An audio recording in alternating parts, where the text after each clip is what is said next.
1,00,000 మంది శివభక్తులతో కలిసి మహారుద్రాక్ష పూజలో పాల్గొనండి. వెంటనే కాల్ చేసి మీ పేరును నమోదు చేసుకోండి.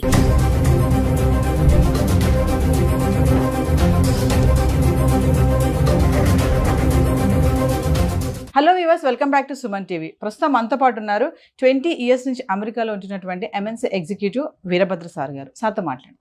నమస్తే సార్. నమస్తే. సార్, మన పిల్లలు చదవడానికి అమెరికా వెళ్ళి అక్కడ ఎందుకు చాకరీ చేస్తున్నారు అంటే, సార్ మీరు అక్కడ ఉంటున్నారు కాబట్టి మీరు అక్కడ సిచ్యువేషన్స్ చూస్తూ ఉంటారు. ఎంఎస్ చేయాలని, అబ్రాడ్ ఎడ్యుకేషన్గా వెళ్ళాలని ఇక్కడ తాకట్టు పెట్టి ఈఎంఐలు కట్టి ఏదో అమ్మేసి చేసి ఎట్లా పంపించేస్తున్నారు తల్లిదండ్రులు కూడా. అక్కడికి వెళ్ళిన మన పిల్లలు మరి ఎందుకు ఇలాంటి చిన్న చిన్న దాంట్లో ఇంక చాకరీ అనే అనుకోవాలా అంటారా? అంటే ఏం చెప్తారు సార్ ఒకసారి? నేను చెప్పేది మీ వ్యూవర్స్కి అంత నచ్చకపోవచ్చు, బట్ ఇది ఒక క్రూడ్ అనాలిసిస్. ఇది అందరికీ వర్తిస్తుందంటే మేబీ నాట్. బాగా ఆస్తిమంతులు, ఆస్తిపరులు, స్థితిమంతులకి ఇది వర్తించకపోవచ్చు, బట్ వాళ్ళు కూడా ఈ విషయాన్ని అక్కడ అబ్జర్వ్ చేస్తుంటారు. ఏంటి అంటే, చాలా మటుకు మన పిల్లలు అమెరికాకి ఐవీ లీగ్ లాంటి టాప్ లెవెల్ స్కూల్స్కి అప్లై చేసి వచ్చేటటువంటి జీనియసెస్ తక్కువ ఉన్నారు. కొంతమంది లేరని కాదు, అలా డైరెక్ట్ అందులో అడ్మిషన్స్ సంపాదించి వచ్చిన వాళ్ళు ఉన్నారు. వాళ్ళు దానికి తగ్గ ఫైనాన్షియల్ ప్రిపరేషన్ తోటి వస్తారు, రావాలి. అవి బాగా ఎక్స్పెన్సివ్. అవి $80,000 $80,000 పర్ ఇయర్ ఆర్ $100,000 వేసుకోండి పర్ ఇయర్ మినిమం ఎక్స్పెండిచర్ ఉంటుంది. 2 ఏళ్ళు మీకు మాస్టర్స్ చేస్తే $200,000. దానికి స్తోమత ఉంటే, మీకు చదువు ఉంది, తెలివి ఉంది, ఆ కాలేజ్లో మీకు అడ్మిషన్ వచ్చింది, మీకు స్తోమత ఉంది, రండి. వాళ్ళు వస్తారు, చదువుకుంటారు, they get place really well. తర్వాత మంచి ఉద్యోగాలు వస్తాయి వాళ్ళకి, and they really enjoy high class life. ఇక నెక్స్ట్ లెవెల్లో majority of our Indian students, ఇది జరగడానికి చాకరీలు జరగడానికి కారణం ఏంటంటే, majority of our Indian students, మనము we are predominantly a lower middle class society, Indian society. కొంత మిడిల్ క్లాస్ ఉండొచ్చు, కానీ అప్పర్ మిడిల్ క్లాస్ చాలా తక్కువ. మనంతా మిడిల్ నుంచి లోవరే. పేచెక్ టు పేచెక్ లైఫ్, ఇవన్నీ ఈఎంఐస్ బేస్డ్ లైఫ్. ఈ పిల్లలు ఇక్కడ అండర్ గ్రాడ్యుయేషన్ చేస్తారు, బీఈ బీటెక్ చేస్తారు. చేసి నాన్న నేను అమెరికాకి వెళ్ళాలి అంటే, మా నాన్న దగ్గర ₹1,00,00,000 లేవు నిన్ను అమెరికాకి పంపించడానికి. అందుకని వీళ్ళు ఏం చేస్తారంటే, వాళ్ళ సీనియర్స్ తోటి మాట్లాడతారు. నువ్వు వెళ్ళావు కదా, నీకెంత ఖర్చు అవుతుంది. వాడు వీడికి మంచి రోజీ పిక్చర్ ఒకటి ఇస్తాడు. ఏంటి అంటే, ఏం లేదురా, నువ్వు ఫస్ట్ సెమిస్టర్ పైసలు కట్టేసుకుని రా, చేతిలో ఇంకొక $1,000-2,000 నువ్వు ఖర్చుకు తెచ్చుకో. నువ్వు ఇక్కడ రాగానే మనం ఏదైనా పార్ట్ టైం సంపాదిద్దాం, దాంతో నువ్వు ఇక్కడ ఫీజు కట్టుకుని నువ్వు ఇక్కడ కంటిన్యూ అవ్వచ్చు. కాబట్టి మీ పేరెంట్స్ని ఒక ఫస్ట్ సెమిస్టర్కి ఫీ మాత్రమే. ఇన్ఫ్యాక్ట్ యూనివర్సిటీలు కూడా ఇన్సిస్ట్ చేస్తాయి, మీరు ఫస్ట్ ఫీ రూపీస్లో మీరు కట్టాలి అని. అంటే రిమోట్గా ఇండియా నుంచే మీరు ఆ ఫీ కట్టాలి. సో ఇక్కడ అమ్మ నాన్నల మీద ప్రెషర్ వేసి అది 10 లక్షల, 15 లక్షల, 8 లక్షల మొత్తానికి వాళ్ళ దగ్గర తీసుకుని ఆ ఫీజు కడతారు. వెళ్ళేటప్పుడు $2,000-3,000 ఖర్చు కోసం, ఇనిషియల్గా ల్యాండ్ అవ్వగానే అవసరాలు ఉంటాయి కదా, అది తీసుకుని వెళ్తారు. ఇది వెళ్ళిన వెంటనే ఈ లోపే ఇక్కడి నుంచి వాళ్ళ సీనియర్స్తో మాట్లాడుకుని ఉంటారు కదా, అన్నా నేను వస్తున్నా, నాకు ఇది కావాలి అంటే వాడైతే చెప్తాడు. అలానే వీళ్ళు వెళ్ళంగానే వీళ్ళ ప్రైమరీ ఫోకస్ ఏంటంటే, ఆ యూనివర్సిటీకి వెళ్ళి అక్కడ చదువుకోవాలా, క్లాసెస్ ఎక్కడున్నాయి, రూమ్స్ ఎక్కడున్నాయి, లైబ్రరీ ఎక్కడ ఉంది, ప్రొఫెసర్స్ ఎవరు, టీఎస్ ఎవరు, ఇది ఫోకస్ కాదు. వీళ్ళ ఫస్ట్ ఫోకస్ ఏంటంటే, ఇమ్మీడియట్గా నేను ఒక part time job, it's not a job, so part time work నేను సంపాదించాలి. ఎందుకంటే నెల తిరగకుండా నాకు ఖర్చులు మొదలైపోతాయి. నాన్నకేమో నేను 10 లక్షలు ఫస్ట్ సీడ్ క్యాపిటల్ ఇవ్వు చాలు, తర్వాత ఏం అక్కర్లేదని చెప్పొచ్చాను. కాబట్టి ప్రైమరీ మోటివేషన్ డబ్బు సంపాదించడం మీద పడుతుంది. ఆ డబ్బు సంపాదించడానికి వీళ్ళకి ఉద్యోగాలు రావు అక్కడ. They are not eligible to receive a payment by cheque from anybody. That is unemployment అనే జాబ్. వాళ్ళకి ఇచ్చేది ఏంటి, ఆడ్ జాబ్స్ దొరుకుతాయి. That too through their friends. Gas స్టేషన్లో వర్క్ చేయడమా, దానికి గ్యాస్ స్టేషన్కి కన్వీనియన్స్ స్టోర్ అటాచ్డ్ ఉంటుందన్నమాట. సో ఆ కన్వీనియన్స్ స్టోర్లో వీళ్ళు క్లర్క్గా కూర్చోవడమా, లేకపోతే రెస్టారెంట్లో సర్వర్స్గా వర్క్ చేయడమా, అలా ఆడ్ జాబ్స్ ఏవో ఉంటాయి, ఆపర్చునిటీస్, అవి వీళ్ళు చేయడం మొదలు పెడతారు. ఆయాలుగా కూడా చేస్తారంట కదా సార్, బేబీ సిట్టింగ్ చేస్తారు మన అమ్మాయిలు, కొంతమంది బేబీ సిట్టింగ్ చేస్తారు. అలా రకరకాలుగా ఉన్నాయి పనులు. వాళ్ళందరికీ on an average about $7.50 or $8 or మంచి ఎంప్లాయర్ అయితే $10 వరకు ఇస్తారు. నా ఫ్రెండ్ ఒక అతను ఉన్నాడు, $10 ఇస్తారు అతను. సో ఈ మెజారిటీ ఆఫ్ ఈ వర్క్, ఈ ఆయా వర్క్ అంటే అఫ్కోర్స్ పిల్లలతోటి ఆ ఓపిక నీ దగ్గర ఉండి నువ్వు వాడిని కొట్టకుండా, ఆ కొట్టింది సీసీ కెమెరాలో పడకుండా నువ్వు ఉంటేనేమో సరే. లేదు ఈ వాళ్ళు మాత్రం పిల్లలతో ఉంటారు కాబట్టి ఆ ఓపిక ఉంటుంది అమ్మాయిలకి అని చెప్పి ఎక్స్పెక్టేషన్ కాబట్టి అది అవ్వచ్చు. మరి ఇటు రెస్టారెంట్స్ కానీ గ్యాస్ స్టేషన్స్లో కానీ వర్క్ చేసిన పిల్లలు కూర్చోడానికి కుర్చీలు ఉండవు అక్కడ. నువ్వు 7 hours 6 hours 8 hours నిలబడి ఉండాలి. వయసు వాళ్ళ వైపు ఉన్న యంగర్ జనరేషన్ అయినా 8 గంటలు ఒక వ్యక్తి నిలబడి ఉన్నాడంటే ఆ తర్వాత వాడు ఎందుకు పనికిరాడు. కాళ్ళు నొప్పులు ఉంటాయి భయంకరంగా. సో వీళ్ళు వర్క్ చేసిన తర్వాత ఇంటికి వెళ్ళి ఏం చేయగలరు? ఏమీ ఉండదు. స్నానం చేసే ఓపిక కూడా ఉండదు, ఒక్కొక్కసారి అన్నం తినే ఇంట్రెస్ట్ కూడా ఉండదు. మహా అయితే 2 బీర్లు తాగి పడుకుంటారు. సో మీరు వచ్చిందేమో అక్కడ స్టూడెంట్గా, మీరు చేస్తున్నదేమో ఈ art job. Me art job becomes your primary focus, your student takes back seat. ఏదో వీక్లీ అసైన్మెంట్స్ ఏదైనా పెడితే అందులో ఇవాళ రేపు ఈ కోవిడ్ టైం తర్వాత కొన్ని కాలేజెస్ ఏం చేసేసాయంటే, మీకున్న 5 సబ్జెక్ట్స్లోంచి ఒక సబ్జెక్ట్కి మాత్రము వారంలో ఒక్కసారి కాలేజీకి రావాలి, మిగిలినవన్నీ మీరు రిమోట్గా ఆన్లైన్లో చూసుకోవచ్చు అని చెప్పి కొన్ని ఉన్నాయి ఫెసిలిటీస్. దాన్ని మనం పరిపూర్ణంగా అడ్వాంటేజ్ తీసుకుని ఆ ఒక్కదానికి మాత్రమే వెళ్ళి రావడము, మిగిలినంతా రిమోట్గా చూసుకోవడము, మన ఓన్ టైంలో ఆ క్లాసెస్ వాచ్ చేసుకోవచ్చు. కాబట్టి వాటికి రిలేటెడ్ ఎక్సర్సైజెస్ ఏవైతే ఉన్నాయో సబ్మిట్ చేసుకోవడము, ఇంకొక కాగితం ఎంఎస్ సంపాదించుకుంటాం. కానీ ఎంఎస్లో నువ్వు నేర్చుకున్నది ఏముండదు అక్కడ. ఎందుకంటే నీ ప్రైమరీ ఫోకస్ అంతా కష్టపడడంతో సరిపోయింది, ఆ కష్టపడిన తర్వాత వచ్చిన నీరసంతో సరిపోయింది, ఆ నీరసం తర్వాత పడుకున్న దాంతో సరిపోయింది. నీకు చదువుకునే టైం ఎక్కడుంది? దానివల్ల జీవితం ఏమైపోతుంది అంటే, నువ్వు స్టూడెంట్ అన్న పేరుతో వస్తావు కానీ ఈ నాన్ స్టూడెంట్ రిలేటెడ్ వర్క్ అంతా చేసి ఈ ఒకసారి డబ్బు సంపాదించడం మొదలుపెట్టాక మరి కోరికలు కూడా ఉంటాయి మనిషికి. అది న్యాచురల్ ప్రాసెస్. అది కోరికలు అంటే ఒక కారు కొనుక్కోవాలనో, లేదంటే మంచి ఫోన్లు కొనుక్కోవాలనో, లేదంటే ఇంటికి పైసలు పంపించాలనో. ఎందుకంటే వాళ్ళకి ఎక్స్పెక్టేషన్ ఉంది. వాళ్ళకి చెప్తావు కదా, నువ్వు నేను పని చేస్తున్నా, ఇక్కడ పైసలు సంపాదిస్తున్నాను. సో వాళ్ళకి ఎక్స్పెక్టేషన్ ఉంటుంది, అక్కడ పంపించాలి వెనక్కి.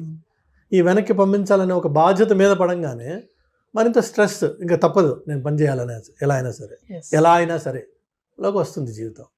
చివరికి ఈ పనికిరానికి సర్టిఫికెట్ ఒకటి ఉండి దానివల్ల ఉద్యోగం రాక ఈ సైడ్ జాబే మెయిన్ జాబ్ అయిపోయి ఇందులోనే మమేకం అయిపోయి ఇది ఇల్లీగల్ అని తెలిసి కూడా దాంట్లోంచి బయటికి రాలేని పరిస్థితి వచ్చేసి చివరికి ఈ ట్రంప్ లాంటి మహానుభావుడు రాగానే మనము భయపడడం మొదలు పెడతాం.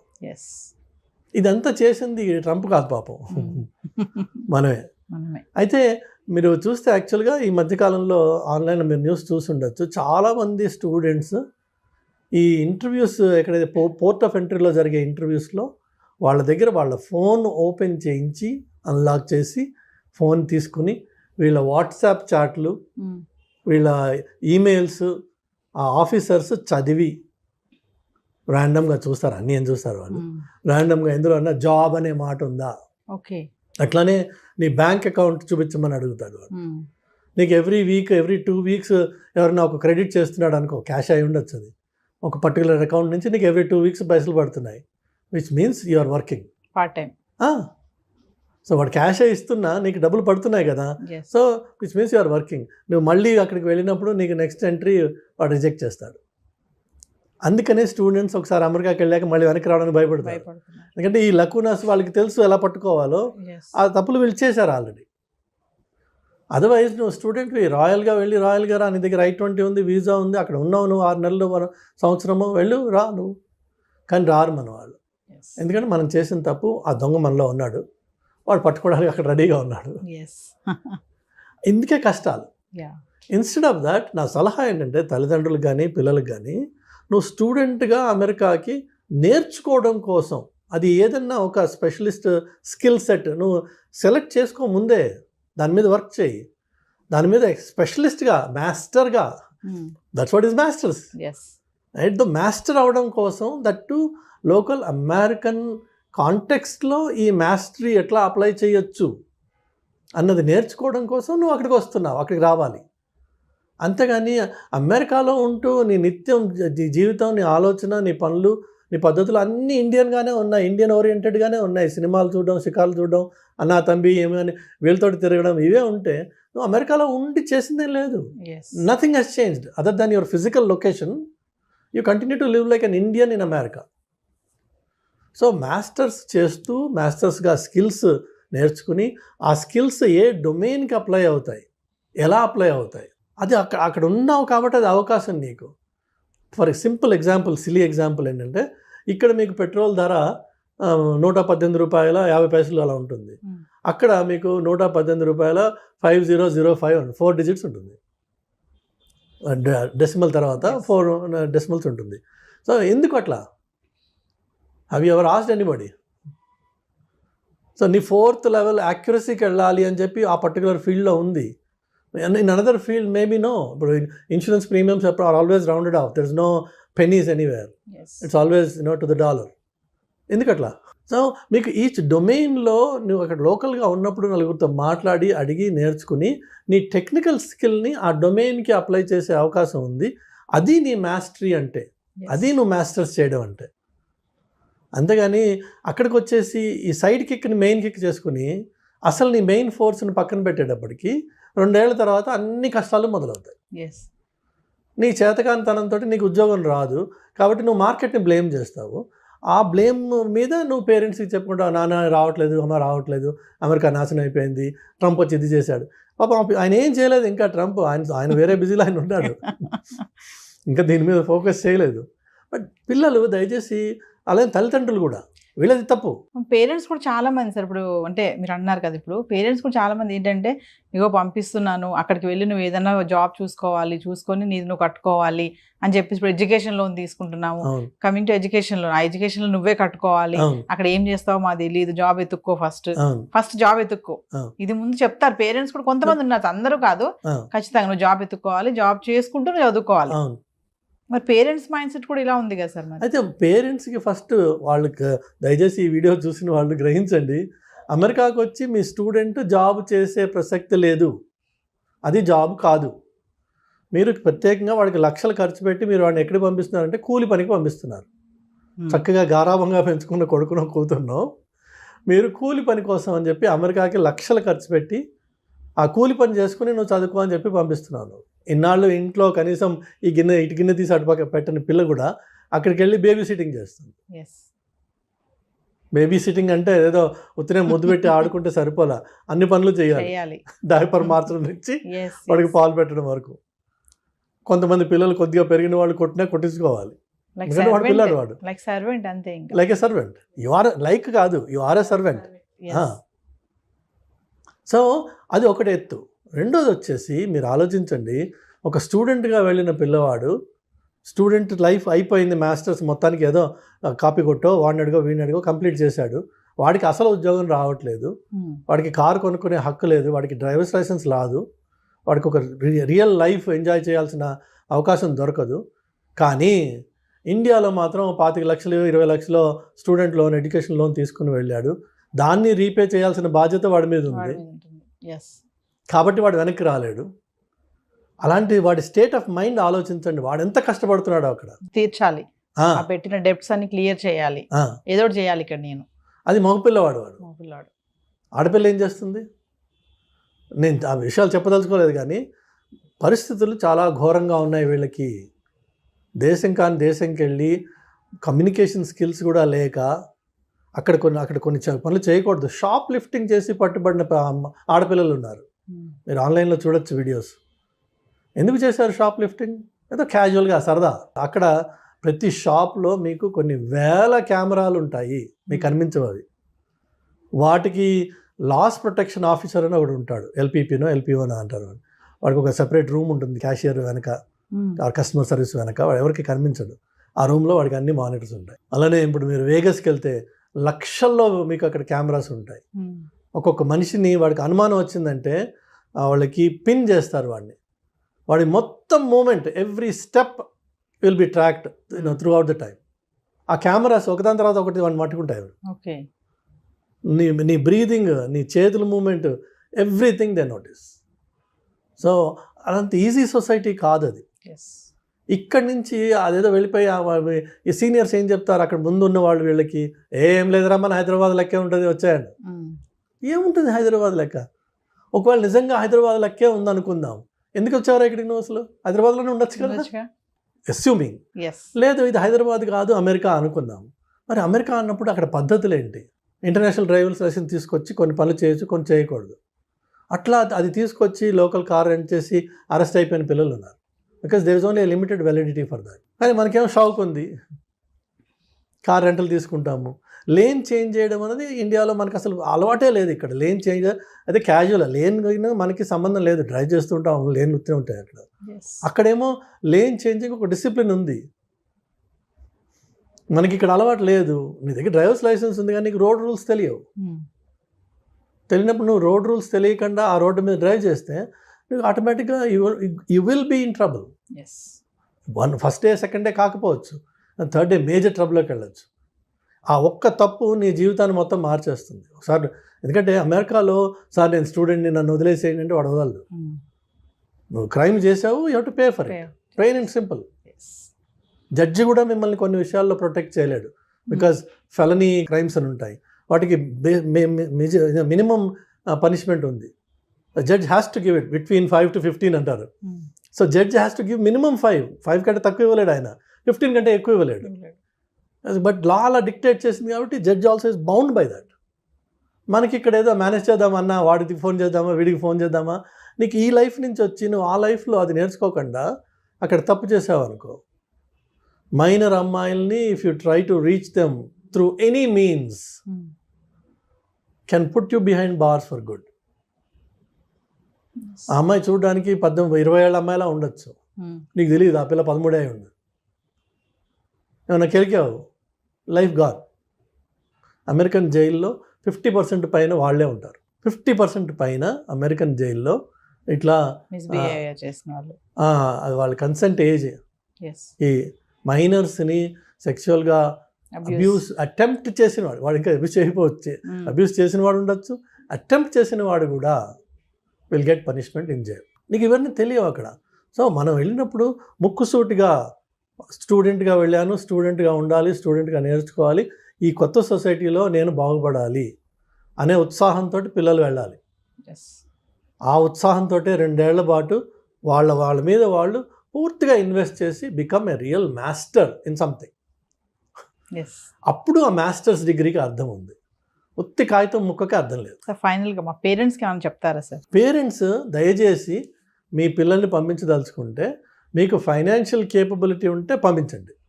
అంటే 2 ఏళ్ల పాటు అతను కోర్స్ చేసేదానికి నువ్వు కంప్లీట్గా ఫైనాన్స్ చేయగలవా? 2 ఏళ్ల పాటు అతను లేక ఆమె హాస్టల్లో ఉండి కాలేజ్ క్యాంపస్లో ఉంటూ మంచి స్టూడెంట్గా ఒక లైబ్రరీలో మ్యాక్సిమం టైం స్పెండ్ చేస్తూ అవకాశం దొరికితే కాలేజ్ క్యాంపస్లోనే 20 hours అది అవకాశం దొరికితే, కండిషనల్ అది కాదు. దొరక్కపోయినా నేను నా పిల్లాన్ని ఫండ్ చేయగలను అంటే పంపించు. అంతేగాని ఈ నాకు ఫస్ట్ 10 లక్షలు 5 లక్షలు పెట్టు, నేను మిగిలిన అక్కడ చూసుకుంటాను అని వెళ్తే పిల్లలు విపరీతంగా కష్టపడతారు, మానసికంగా చాలా కష్టపడతారు,